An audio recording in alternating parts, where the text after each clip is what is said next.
Hello everyone. दोस्तों, अपनी zoology की क्लास ये 4th है। मैंने अब से पहले 3 क्लास करवाई है, उनमें मैंने थोड़ा अच्छा नहीं समझाया, बट अब मैं आगे की सारी क्लासेज में और भी अच्छा आपको समझाने की कोशिश करूँगा।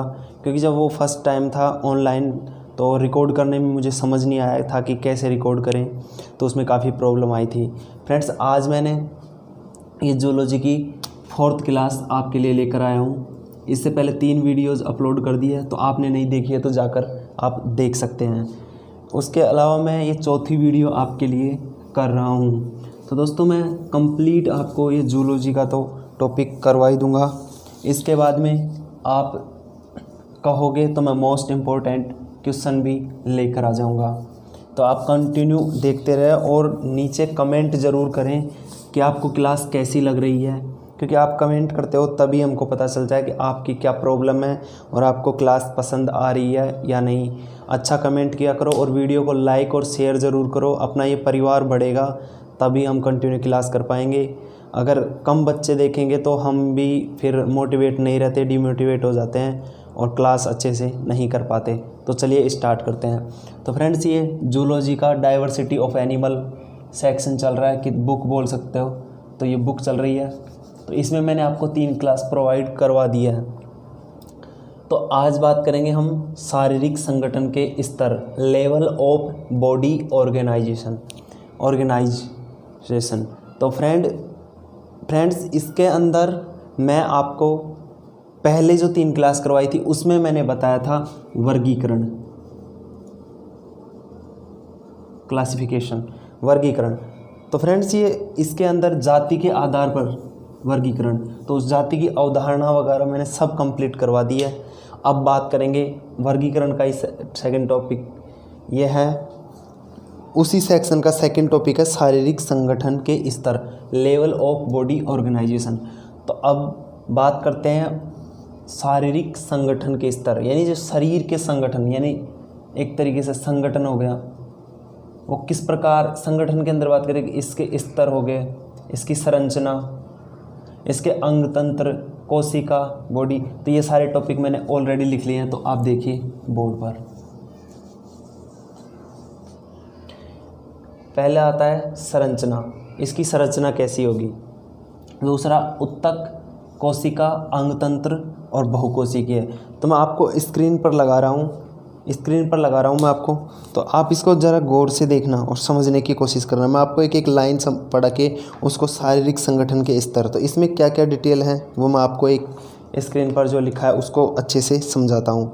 तो इसमें पहली लाइन है कि सुकेंद्रीय कोशिका से निर्मित जीव अमीबा है।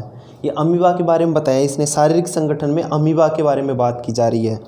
अमीबा प्रोटोजोआ प्राणियों में पूर्ण शरीर एक केंद्रक युक्त कोशिका ही होता है। मतलब आप समझ सकते हो कि अमीबा के प्रोटोजोआ प्राणियों में एक केंद्रक युक्त कोशिका में, मतलब अमीबा में पाई जाती है।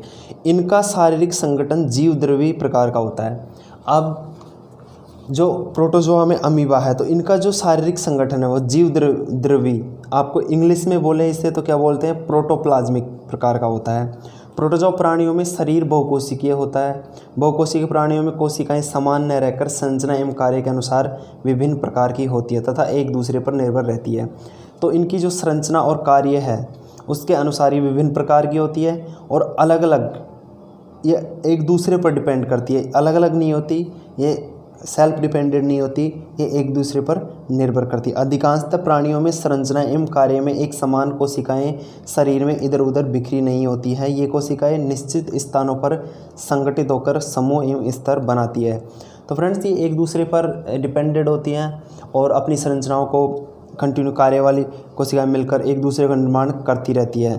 तो यही मैं आपको समझाने की कोशिश कर रहा था, जो शारीरिक संगठन है उसके स्तर में। अब बात करेंगे शारीरिक संगठन के जो क्रियात्मक श्रम विभाजन होता है, तो उसके बारे में। तो आपको मैं पॉइंट बोर्ड पर ही बता देता हूँ, पहले 5 पॉइंटों के बारे में जो इम्पोर्टेंट है। तो फ्रेंड्स, बोर्ड पर देखिए आप, जो पहला point, protoplasmic grade of organisation, जीवद्रव कोटि का संगठन।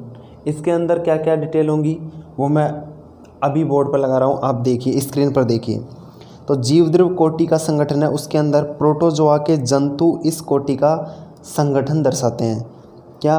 प्रोटोजोआ के अंदर जो भी जंतु आते हैं वो इस कोटि का संगठन दर्शाते हैं। इस प्रकार के संगठन वाले जीवों में जीवन के लिए आवश्यक एवं सभी कार्य जो मेटोजोआ के जंतुओं में अंग करते हैं, अंग कोशिकांगों द्वारा पूर्ण किए जाते हैं। फ्रेंड्स, आप समझिए एक बार कि जो प्रोटोजोआ के जंतु हैं इस कोटि को दर्शाते हैं। दूसरी बात है कि इस प्रकार के संगठन वाले जीवों में जीवन के लिए आवश्यक व सभी कार्य जो मेटोजोआ के जंतुओं में अंग करते हैं और कोशिकांगों द्वारा पूर्ण किए जाते हैं। तो आप समझ रहे होंगे कि इनके जो कार्य है जीवन की आवश्यक है वो मेटोजोआ के जंतुओं के अंग करते हैं और कोशिकांगों द्वारा ये कार्य पूर्ण किया जाते हैं। अब बोर्ड पर देखिए आप दूसरा टॉपिक, ये है कोशिकीय कोटि का संगठन, cellular grade of organisation. Friends, कोशिकीय कोटि का संगठन है, आप स्क्रीन पर देखिए, मैं ये लगा रहा हूँ। स्पंजों में कोशिकीय कोटि का संगठन पाया जाता है। इन जीवों का शरीर बहुकोशिकीय अवस्था होता है।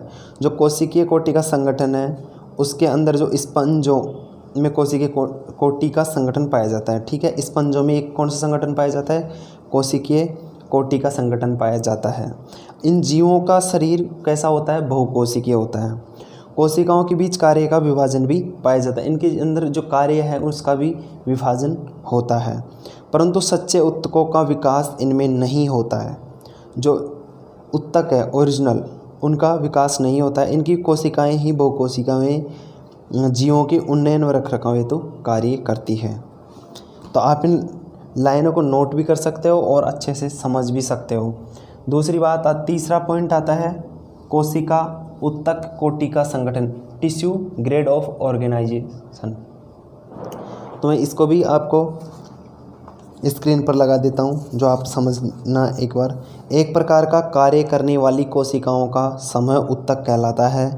अरीय सममिति संघों जैसे नाइडेरिया के जीव इस तरह का संगठन प्रदर्शित करते हैं। इनमें उत्तक तो मिलते हैं परंतु सुविकसित अंग नहीं पाए जाते। पहले लाइन को समझना, कोशिका उत्तक कोटि का संगठन क्या है? इसके अंदर कोशिकाओं का समूह उत्तक कहलाता है। इसमें जो कार्य करने वाली कोशिकाएं हैं उनका समूह क्या कहलाता है? उत्तक कहलाता है। और इसके अंदर जो अरीय सममिति संघों जैसे नाइडेरिया के जीव इस तरह का संगठन प्रदर्शित करते हैं। कैसे जीव प्रदर्शित करते हैं? नाइडेरिया के जो जीव हैं वो अरीय सममिति संघों जैसे संगठन प्रदर्शित करते हैं। इनमें उत्तक तो मिलते हैं परंतु सुविकसित अंग नहीं पाए जाते। आप इसको कंप्लीट समझिए, इनमें उत्तक तो मिलते हैं लेकिन सुव्यवस्थित अंग नहीं पाए जाते हैं। इस कोटि को कोशिका उत्तक कोटि का संगठन भी कहा जाता है।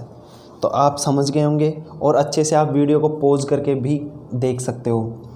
फ्रेंड्स, अगला है अंग कोटि का संगठन। ये चौथा टॉपिक है, अंग कोटि का संगठन, organ grade of organisation. Friends, इसकी डिटेल में मैं बोर्ड पर लगाऊंगा। उससे पहले पांचवा टॉपिक जो इसका अंग तंत्र कोटिकीय संगठन यानी organ system grade of organisation. तो ये कंप्लीट 5 टॉपिक हैं, इनको मैंने स्क्रीन पर लगाया है आपके लिए, तो कंप्लीट आप समझना। और चौथा और पांचवा मैं स्क्रीन पर लगा रहा हूँ, इसको आप समझिए। मैं एक एक लाइन बोलकर आपको समझाऊंगा। इस चौथा है अंग कोटि का संगठन, ऑर्गन ग्रेड ऑफ ऑर्गेनाइजेशन। इस कोटि का उत्तक अंग कोटि का संगठन भी कहा जाता है। इस कोटि में वे जीव रखे जाते हैं जिनमें उत्तक व अंग तो विकसित हैं परंतु अंग तंत्र का विकास नहीं होता। अब आप समझिए, ये अंग कोटि का संगठन है, उसके अंदर उन जीवों को रखा जाता है जिनके उत्तक व अंग तो सुविकसित है, यानी उनका तो विकास है परंतु अंग तंत्र का विकास नहीं होता है। और प्लेटीहेल्मिन्थिज संघ के जंतु ऐसे ही जंतु हैं। कौन से? प्लेटीहेल्मिन्थिज जो संघ हैं उसके जंतु ऐसे ही जंतु होते हैं कि उनमें अंग तो सुव्यवस्थित होते हैं, विकसित होते हैं, बट उनके अंदर अंग तंत्र का विकास नहीं होता, जिनमें प्रजनन तंत्र को छोड़कर किसी और अंग का तंत्र नहीं पाया जाता। उनमें प्रजनन तंत्र तो बिल्कुल सटीक होता है और सारे अंग तंत्र नहीं पाए जाते। लास्ट आता है अंग तंत्र कोटीय संगठन, organ system grade of organisation. अन्य उच्चतर जंतुओं बाइलेटेरिया में एक ही अंग संपादित नहीं करता वरन कुछ अंग मिलकर एक तरह का कार्य पूर्ण करते हैं। फ्रेंड्स, इसको समझने की कोशिश करो कि जो अन्य उच्चतर जंतु है बाइलेटेरिया में एक ही अंग संपादित नहीं करता परंतु अन्य कुछ अंग मिलकर इस तरह का कार्य पूर्ण करते हैं, जैसे पोषण के कार्य में संपूर्ण आहार नाल तथा सहायक ग्रंथियां मदद करती हैं। इसी तरह उत्सर्जन, श्वसन, जनन आदि के लिए भी अंगों का एक महत्वपूर्ण तंत्र काम करता है। तो फ्रेंड्स, ये 5 जो मैंने ये बताए हैं ये शारीरिक संगठन के स्तर में। आप वीडियो को एक बार रोक के जो मैंने बोर्ड स्क्रीन पर जो भी लगाए हैं नोट्स उनको भी आप देख सकते हो। और मैं उम्मीद करता हूँ कि आपको ये मैं वीडियोस दे रहा हूँ ये पसंद आ रही होंगी। पसंद आती है तो एक कमेंट कर देना ताकि मैं आगे क्लास लूँ, वरना मैं इसको क्वाइट कर रहा हूँ, मैं क्लास बंद भी कर सकता हूँ। आपने एंड तक वीडियो देखी है तो ज़रूर बताना कि क्लास आगे ली जाए या नहीं। अभी थोड़ा प्रॉब्लम चल रहा है, इसकी वजह से मैं आपको फुल डिटेल में नहीं बता पा रहा हूँ। तो आगे कोशिश करूँगा कि आपको अच्छे से बताने की कोशिश करूँगा। तो आज की वीडियो में बस इतना ही। तब तक के लिए जय हिंद, वंदे मातरम।